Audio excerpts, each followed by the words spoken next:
છે કે ઇસ્લામ તમને મના નથી કરતી કે સંપત્તિ એટલે વેલ્થ, તમે વેલ્થ આગળ ન કરો, તમે વેલ્થ ન બનાવો. ઇસ્લામ તમને મના નથી કરતી. પણ ઇસ્લામ જુહદનો મતલબ અત્યારે વેલ્થ સાથે આ છે કે તમે વેલ્થ એટલે કે સંપત્તિના ગુલામ ન બનો, સંપત્તિ તમારી ગુલામ થાય. જ્યારે સંપત્તિ તમારી ગુલામ થશે ત્યારે એ સંપત્તિ, એ વેલ્થ તમે અલ્લાહ સુબહાનહુ વ તઆલાની રાહમાં ખર્ચ કરશો અને કોમને અને તમને અલ્લાહની નજદીક લઈ જશો. એ જુહદ અત્યારનો વખત છે. નહીં તો આપણે બધા સુવા જાશું ને આપણે કહીશું કે હવે ધૂળના મકાનો બનાવીએ, તો કઈ જાતની આપણી લોજિક છે? પણ એ એક્સ્ટ્રીમિઝમ જે છે એ બરાબર ન કહેવાય. પોલિટિકલ કન્ઝર્વેટિઝમ પોલિટિક્સમાં એમ જ છે. એ હતો એક મુજાહિદ જે 20મી સદીમાં આવ્યો, આપણી પાસેનું નામ હતું આયતુલ્લાહ રૂહુલ્લાહ ખોમૈની, કે જેણે માણસોના મગજને ચેન્જ કર્યા છે. આ મુસલમાનોને નહીં, ખાલી ગેર મુસલમાનોને પણ. કે આ એક હસ્તી એક ઓલા રૂમમાં રહી એને આપણે શું આપી શકીએ? પણ એ ઉલમાને કીધું કે જાગૃત થાવ, જાગો. કેટલા દિવસો સુધી ને કેટલા વખત સુધી નમાઝના ને રોઝાના ને આ બધા ફતવા બનાવ્યા કરશો તમે? મુસલમાનો ત્યાં હેરાન છે. એના ઉપર રિસર્ચ કરો, સોશિયલ ઉપર રિસર્ચ કરો કે એ કોમને તમે આગળ લઈ આવી શકો. કેટલી વાર સુધી આમાં મસાઇલમાં તમે રહેશો? કોમ ઉલમામાં જાગૃતિ લઈ આવ્યા કે નહીં, આજે આપણને આ બીજાઓ કામ કરવાના છે. પોલિટિક્સમાં, સોશિયોલોજીમાં, ઇકોનોમિક્સમાં, એસ્ટ્રોનોમીમાં. એસ્ટ્રોલોજી નથી બોલ્યો, એસ્ટ્રોનોમી. વળી કંઈક બીજું કાઢશો તમે. એસ્ટ્રોનોમી જવાનું છે ઉપર આપણને. ખોમૈની આ કામ કર્યું. અને બીજે બાજુ કયું એક્સ્ટ્રીમિઝમ છે? મોડર્ન. મતલબ એમ કે ઇસ્લામને સાવ એનું એસન્સ જે છે, એનું જે સ્પિરિટ છે, એની જે લિમિટ્સ છે એ બધી ઢાંકી અને એક બીજું જ ઇસ્લામ. એ ઇસ્લામ આપણને નથી ખપતું. આપણા ઇસ્લામમાં પાયો છે, આપણા ઇસ્લામમાં હદ છે, ઇસ્લામમાં ઇસ્તેહાદ છે. એની સ્પિરિટની અંદર તમે આગળ વધો.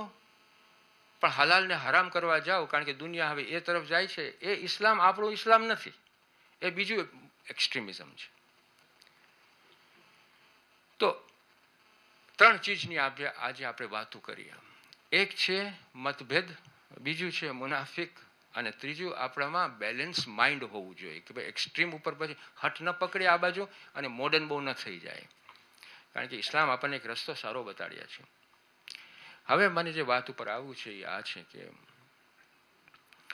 આજનો જમાનો જે છે એ વેલ્યુઝ બધે બાજુ ઘટતી જાય છે. ખાલી આપણી કોમમાં નહીં, દુનિયાભરમાં સોશિયલ વેલ્યુઝ, એથિક્સ જે આપણે કહીએ છીએ કે જેના થકી ઇન્સાનની એકબીજા ઇન્સાનની સાથે ઇન્સાનિયત ઉપર રહેતો હોય, એ નીચે જાય છે. કે અમારા યુનાઇટેડ કિંગડમના મિનિસ્ટરને ગયા વર્ષે કેવું પડ્યું, દેશને કહે છે, દેશને. ક્યાં દેશ છે? મુસલમાનનો દેશ નથી. એક દેશને કહે છે, એના દેશને કહે છે કે આપણામાં આપણા જે બુઝુર્ગો છે, એટલે કે ઓલ્ડ એજ પીપલ છે, જે માણસો બહુ એજમાં વધી ગયા હોય, બુઢાપામાં હોય, એ બુઢાપાને આપણી ફેમિલીઝ સરખી રીતે ધ્યાન નથી રાખતી. આજે એડમિટ કરવું પડ્યું. શા માટે? કારણ કે ઓલી વેલ્યુઝ વીક થઈ ગઈ. વેલ્યુઝ વીક થઈ ગઈ. તો આપણે તો મુસલમાન છે, આપણી પાસે તો વેલ્યુઝ છે. આપણે શા માટે બેદરકારી કરીએ છીએ? આપણે શા માટે ફગાવી દઈએ છીએ? આ મુહર્રમનો મહિનો, આ મુહર્રમ મહિનામાં ઇમામ હુસૈન અલૈહિ સલામ તમે જુઓ કે એ જ્યારે વલીદના દરબારમાં ગયા ત્યારે એણે શું કહ્યું? મારા જેવો આના જેવાની બયત ન કરે, મારા જેવો મારી વેલ્યુઝ, આના જેવો આની વેલ્યુઝ. હું શા માટે નીચે જાઉં? આ હુસૈન અલી છે આપણા. આના પરથી આપણને ઘણું તારવાનું છે. બીજું, કબર પાસે ગયા ત્યારે એણે અલ્લાહ પાસે કઈ દુઆ માંગી? યા અલ્લાહ, તને તો ખબર છે કે શું થઈ રહ્યું છે. તું મને એવો રસ્તો આપ કે જેના થકી તું એ ખુશ હો અને તારો રસૂલ પણ ખુશ હોય. આને આપણે એક્સપાન્ડ કરવાની જરૂર છે. મુહર્રમમાં અહીંયા આવ્યો ત્યારે મને કોણ કીધું કે ઇમામ હુસૈનની આઝાદારી. હવે શું હતું, તમે શું મને કીધા કે હવે આ મકસદે ઇમામ હુસૈન છે, બરાબર કે નહીં? મકસદ જે છે એ આપણને જાણવાનું છે.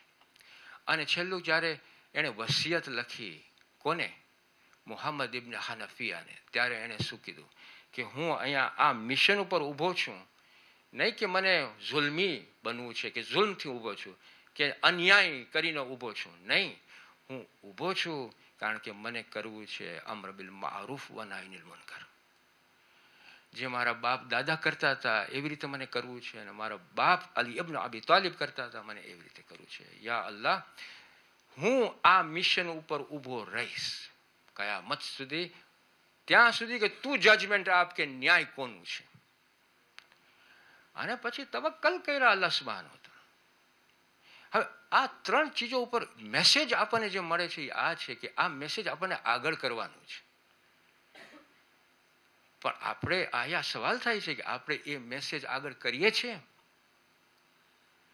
2009માં યુનિવર્સિટીમાં એક કોન્ફરન્સ હતી. એનું નામ હતું textual revolution. Textual revolution, please સમજાવો, સમજી પડે? ટેક્સ્ચ્યુઅલ, એમ જ છે, ટેક્સ્ચ્યુઅલ રેવોલ્યુશન. એમાં આપણો એક શિયા ભાઈએ પેપર કાઢ્યું, અલ હુસૈન હ્યુમન કોન્શિયન્સ. અલ હુસૈન હ્યુમન કોન્શિયન્સ. એમાં જાત જાતના પેપરો હતા. ટેક્સ્ચ્યુઅલ રેવોલ્યુશનનો મતલબ એમ કે તમે ટેક્સ્ટ ઉપરથી કયા બાજુ કઈ જાતના રેવોલ્યુશન થયા છે, પોલિટિકલ, લિટરરી, આ તે બધી જાતના. તો આ આપણો ભાઈ આ કર્યો, અને જ્યારે એનો વખત આવ્યો ત્યારે એ ઊભો થયો, અને એ લખે છે કે હું ઊભો થઈને હું કરબલાની હિસ્ટ્રી કર્યો. કરબલામાં જે આશુરામાં થયું હતું એની મેં હિસ્ટ્રી કરી. તમને ખબર છે આ કરબલા જે છે ને એક યુનિવર્સલ ઇવેન્ટ છે. જેમ કે તમે આ પોપી ડે તમારું હતું ને કે 11મી નવેમ્બરમાં તમે બધાનો હોલિડે હતી ને, એ કઈ હોલિડે છે? કારણ કે આટલા ગુજરી ગયા, બરાબર કે નહીં? અહીંયા માન્યતા બધી એવી છે કે હોલોકોસ્ટની તમે દિવસ પાડશો, આ પાડશો. તો શિયામાં એટલું જોર નથી કે આપણે આ કરબલાનો ઇવેન્ટ એક યુનિવર્સલ ઇવેન્ટ બનાવે કે ભાઈ જે થયું હતું 1400 વર્ષ પહેલા એ હ્યુમન રાઇટ્સની સાવ અગેન્સ્ટ હતું કે નહીં? હક્કો છીનવાઈ ગયા હતા, ડિગ્નિટી લેવાઈ ગઈ હતી, ગળા કપાણા હતા. શા માટે થયું હતું? હકના લીધે. ના, હકના લીધે જો થયું હોય તો આપણે નથી કરી શકતા કે આપણો પોતાનું મજબૂત પાયો કરીને કહીએ કે ઇમામ હુસૈનનો કરબલા, એક કરબલાનો દિવસ પાડવો જોઈએ. આશુરા એનું નામ છે. કેમ આપણે માતમ કરીએ છીએ, બરાબર, માતમ કરવું જોઈએ, પણ આપણી એનર્જી એ હોવી જોઈએ કે આપણે સમજાવે આ લોકોને. આ દીકરો, આ છોકરો, આ ઓથર એક કરબલાની હિસ્ટ્રી કર્યો. જ્યારે પતાવ્યો એનો પોતાનું પેપર ને કરબલાની હિસ્ટ્રી પતાવીને, ત્યારે માણસો નોર્મલી શું કરે, જ્યારે આપણે પતાવે ત્યારે શું પડે? ક્લેપ પાડે, બરાબર કે નહીં? ફોર સમ ટાઈમ, એટલે થોડીક વાર માટે માણસો ખાલી એને જોતા જ હતા. ને એક પ્રોફેસર ઉપર નજર ગઈ. એ પ્રોફેસરની આંખમાં આંસુ આવતા હતા. આ ઇમામ હુસૈનની કરબલાની ઇન્ફ્લુઅન્સ.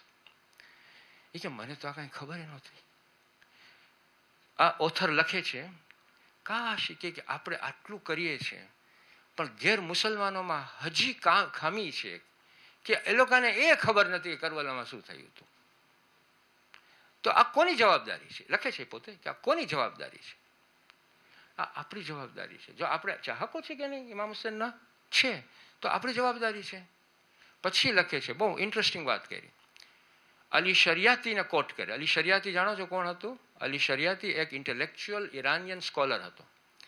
એણે એની કિતાબમાં લખ્યું છે, એ લખે છે કે જ્યારે સોસાયટીમાં, જ્યારે કોમમાં અન્યાય હોય, જુલ્મ હોય કોમમાં, અને આપણા દાનિશમંદો અને આપણા ઉલમાઓ અને આપણા સ્કોલરો એક રૂમમાં જઈને ખાલી કિતાબો જ લખતા હોય, એ શું કામનું? આપણી પાસે એક અબુઝર ગફારી ખપે.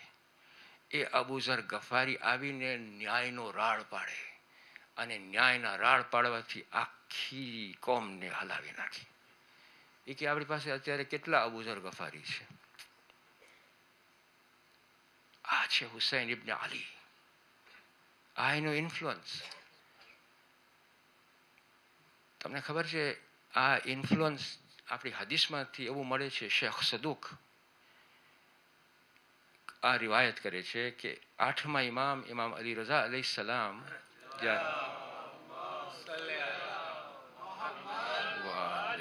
જ્યારે મુહર્રમનો વખત આવ્યો ને ત્યારે ઇબ્ન શબીબને બોલાવે છે. એ કે ઇબ્ન શબીબ, મુહર્રમ શરૂ થઈ ગયો. એ કે મુહર્રમમાં જાહિલ માણસો પણ જુલ્મ નહોતા કરતા. એ કે આ મુહર્રમમાં આ ઉમ્મત 18 કતલ કર્યા. કેટલું અન્યાય કર્યા. એ ઇબ્ન શબીબ, તને રોવું હોય તો હુસૈન ઉપર તું રો. કારણ કે એ હુસૈનને ઓલી શીપ હોય ને, શીપને શું કહેવાય? હા, એ જેમ કેવી રીતના ઝબા થાય એ રીતના હુસૈનને ઝબા કરવા. તને રોવું હોય તો હુસૈન ઉપર રો. એ ટાઈમે 7 આસમાનો અને 7 જમીનો એના ઉપર રોયા છે. ઇમામ હુસૈન આપણો રોલ મોડલ છે, આપણી કોમનો રોલ મોડલ છે. બરાબર કે નહીં? હુસૈન જે મેસેજ છે એ આપણી કોમ માટે પણ નથી, એ હ્યુમેનિટી માટે છે. તો આપણે આપણા બોક્સમાંથી નીકળી, આપણા લિમિટમાંથી નીકળીને આગળ જવું પડશે હવે. અને દુનિયાને બતાડવું પડે કે હુસૈનના જે વેલ્યુઝ છે એ અમારા વેલ્યુઝ છે અને તમારા પણ વેલ્યુઝ છે. એવી વાતો આપણને કરવી પડશે, યુનિવર્સલ. કારણ કે ઇસ્લામને હવે યુનિવર્સલ થવું પડશે. યુનિવર્સલનો મતલબ સમજો છો ને, કે જે ખાલી શિયા માટે જ ન હોય, કે ખાલી મુસલમાન માટે ન હોય. ધર્મ ઇન્સાનિયત માટે છે અને આપણું કામ ઇસ્લામને યુનિવર્સલ બનાવવાનું છે. ખાલી એ જ મેન્ટાલિટીમાં આપણે હોય કે ભાઈ આપણે જેમ છે એ બરાબર છે, તો આ દુનિયા તરક્કી કરતી જાય છે, દુનિયા આગળ જતી હોય છે. એ તમારી સામે જોતી નથી. કારણ કે એ તમે પછવાડી કે તમે જો તમારી પાસે તમારા વેલ્યુઝ તમારા જ માટે હોય તો અમને તો કામના નથી. આપણે જો એ લોકોને સમજાવે કે તારા માટે છે ને મારા માટે છે, તો 12મા ઇમામ જ્યારે આવશે તો ક્યાં ખાલી શિયાને જ રૂલ કરશે? મુસલમાનોને રૂલ કરશે? ઇન્સાનને રૂલ કરશે, હ્યુમેનિટીને રૂલ કરશે. તો હ્યુમેનિટી માટે કઈ વેલ્યુઝ હશે? ત્યારે ઇસ્લામની વેલ્યુઝ હશે. તો આપણને આજે એ ઉચ્ચાર કરવાની જરૂર છે. કોમમાં આપણે જ્યારે લીડરો પિક કરે ત્યારે 2 જાતના લીડરો હોય છે. એક હોય છે એડમિનિસ્ટ્રેટિવ ટાઈપ ઓફ લીડરો.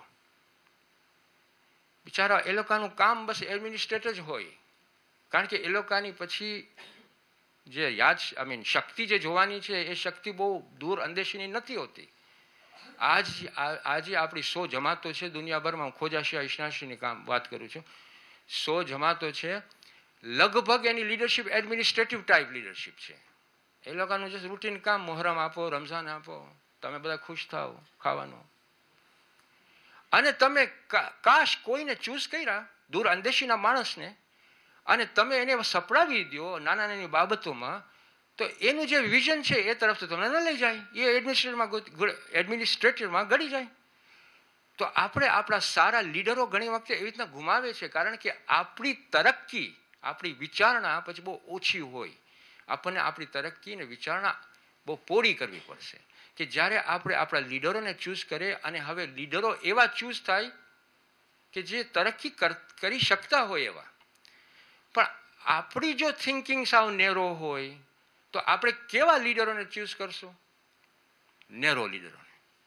આપણી લીડરો જો પોળી થાય તો આપણે પોળા લીડરોને, વિઝનરી લીડરોને આપણે ચૂઝ કરીએ. આઈડિયોલોજિકલ લીડરશિપ આપણે બનાવી શકીએ છીએ.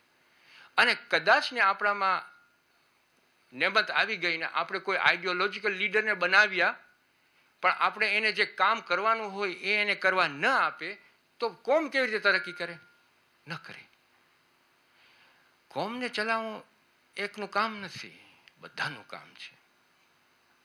અને બીજું તમને કહું કે આજે તમને કોમનો ઇતિહાસ બનાવવો હોય ને, કોમનો ઇતિહાસ, જો મારા ભાઈઓ આ શબ્દથી પછી હું બંધ કરું છું. આ કોમનો ઇતિહાસ બનાવવો હોય, હિસ્ટ્રી બનાવવી હોય, તો પહેલી વસ્તુ જે કરવાની છે ને એ આ છે કે તમારી પાસે વિચારણા હોય. વિચારણા વગર કાંઈ ન થાય. વિચારણા હોય. જ્યારે વિચારણા હોય ત્યારે તમારી પાસે એવું વિલ પાવર હોવું જોઈએ, ડિટર્મિનેશન હોવી જોઈએ કે એ વિચારણાને તમે અમલમાં મૂકો. જ્યારે તમે એને અમલમાં મૂકો ત્યારે કોમનો ઇતિહાસ બને છે. વિચારણા સાથે કબરમાં જાઓ તો કોમનો ઇતિહાસ બનશે? ન બને. હિકમતવાળી વાત નથી. અમલ કરો ત્યારે ઇતિહાસ બને છે મારા ભાઈઓ. અસ્સલામુ અલૈકુમ વરહમતુલ્લાહિ વબરકાતુહુ.